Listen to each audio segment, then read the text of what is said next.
Hello student, कैसे हैं आप। नेक्सस एजुकेशन पॉइंट में आपका स्वागत है। आज हम बात करेंगे MPSE 008 भारत में राज्य की राजनीति, इग्नू यूनिवर्सिटी। टॉपिक है सतत विकास।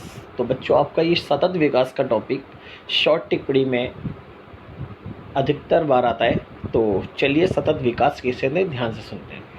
सतत विकास की अवधारणा 1960 के दशक में विकसित हुई, जब लोग पर्यावरण औद्योगिकरण के हानिकारक प्रभाव से अवगत हुए। सतत विकास आधुनिक समय की एक बहुत चर्चित अवधारणा है। तो बच्चों, ये सतत विकास की अवधारणा 1960 के दशक में आई थी। क्यों? इसका रीज़न ये था कि जब देश के अंदर बड़े बड़े उद्योग स्थापित हो रहे थे, तो बड़े बड़े उद्योग स्थापित होने से यहाँ पर पर्यावरण को बड़ा नुकसान और कच्चे माल का अत्यधिक प्रयोग हो रहा था, और बड़े बड़े वनों को साफ करके बड़ी बड़ी कंपनियाँ स्थापित हो रही थी।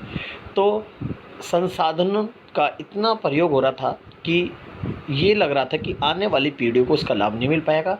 इसलिए सतत विकास की अवधारणा जो 60 में आई, तो सतत विकास की अवधारणा ने इस ओर ध्यान आकर्षित कराया कि औद्योगिक क्षेत्र या मानवीय अपनी आवश्यकताओं के अनुसार संसाधनों का इस तरह इस्तेमाल करे कि इस प्राकृतिक संसाधनों को का प्रयोग आज भी कर लिया जाए और आने वाली पीढ़ियों को भी उसका लाभ मिल सके। इसलिए सतत विकास की जो अवधारणा थी बड़ी बहुचर्चित थी।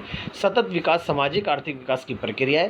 प्राकृतिक संसाधनों की समाप्ति तथा उसके कारण आर्थिक क्रियाओं की धीमी गति होने के घटा ने सतत विकास जैसी अवधारणा को जन्म दिया। घटा ने सतत विकास की कार्य प्रणाली कोयला, तेल, जल जैसे संसाधनों के दोहन के लिए उत्पादन तकनीकों, औद्योगिक तथा विकास की नीतियों के संबंध में दीर्घकालीन योजना प्रस्तुत करती है। तो सतत विकास का मतलब होता है कि आज हमें ऐसी टेक्नोलॉजीज को अपनाना चाहिए जिसके कारण आज हम संसाधनों का आज भी प्रयोग करें और आने वाली पीढ़ियों को भी उसका लाभ मिल सके।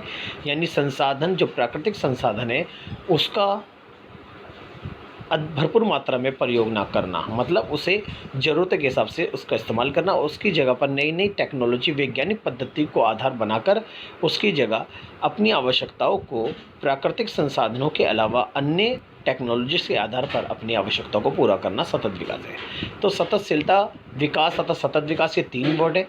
तो सततशीलता, विकास और सतत विकास किसे कहते हैं? सततशीलता से हमारा प्राय ऐसी प्रक्रिया या स्थिति से है जो सदैव बनी रहती है, सदैव बनी रहे। इस प्रकार सततशीलता के अर्थ को हम प्राकृतिक संसाधनों के भंडार को भविष्य के लिए संभाल कर रखना है। अर्थशास्त्री हेमन डेली ने सततशीलता को बनाए रखने के संदर्भ में कुछ विशेष नियम प्रस्तुत किए, जैसे कि भाई सततशीलता कैसे बना जाएगा, उसके लिए कुछ नियम है। वह है नवीकरणीय संसाधनों के उपयोग की दर उनकी पुनर्जनन दर से अधिक न हो।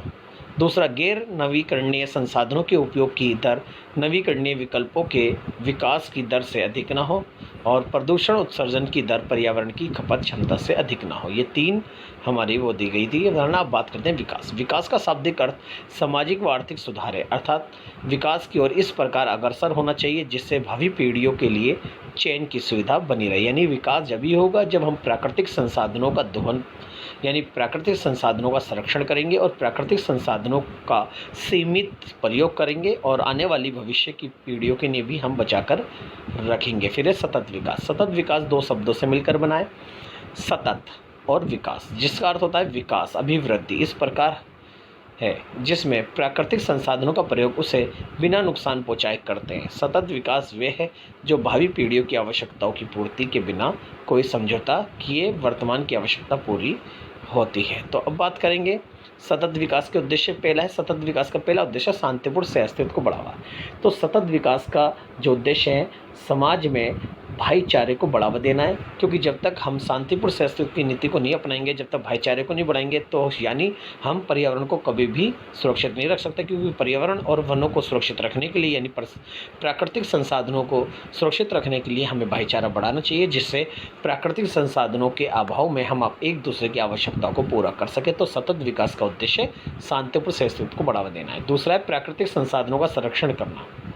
तो जितने भी प्राकृतिक संसाधन हैं, जल, वायु, पेट्रोल, पर्यावरण, ग्रीन हाउस, इन सब का क्या करना है, हमें संरक्षण करना, उनको बचा के रखना है। प्राकृतिक संसाधनों का आपको पता है जन्म लाखों साल लग जाते हैं और इसका इस्तेमाल करके हम इसे मिनटों में इसको समाप्त कर देते हैं। इसलिए लाखों सालों की जो जन्मी चीज़ों को एकदम से नष्ट ना करना ही सतत विकास का उद्देश्य है। इसलिए प्राकृतिक संसाधनों का हमें संरक्षण करना चाहिए, बचा के रखना है। प्रौद्योगिकी, वैज्ञानिक तकनीकी खोज, सतत विकास का उद्देश्य है कि प्रौद्योगिकी और वैज्ञानिक तकनीकी खोज, ताकि हम प्राकृतिक संसाधनों की जगह पर हम दूसरी टेक्नोलॉजी से आधार पर अपनी आवश्यकता को पूरा कर सके। और हमें समय समय पर प्रौद्योगिकी और वैज्ञानिक तकनीकों को बढ़ावा देना चाहिए और इन्हीं का इस्तेमाल करना चाहिए। फिर जनता को संसाधनों के प्रति जागरूक करना और लोगों को हमें प्राकृतिक संसाधनों के प्रति जागरूक करना चाहिए। जैसे कि आप पेट्रोल गाड़ी में यूज़ करते हो तो आप गाड़ी को सीमित तरीके से अपनी आवश्यकता के अनुसार ही चलाना चाहिए, बल्कि लाल बत्ती पर उसको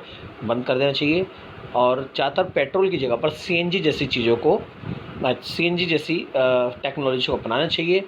हमें ज़्यादा से ज़्यादा पेड़ लगाने चाहिए और इसके अलावा जल का अत्याधुनिक प्रयोग नहीं करना चाहिए और खनिज वनिज जैसी चीज़ें हैं, जैव विविधता और पर्यावरण को नुकसान नहीं पहुंचाना चाहिए। इसलिए प्रति जनता को संसाधनों के प्रति जागरूक करना चाहिए। तो ये हमारे सतत विकास के उद्देश्य थे। अगर आपको हमारी वीडियो अच्छी लगी तो हमारे चैनल को सब्सक्राइब करें, लाइक कमेंट शेयर करना ना भूलें।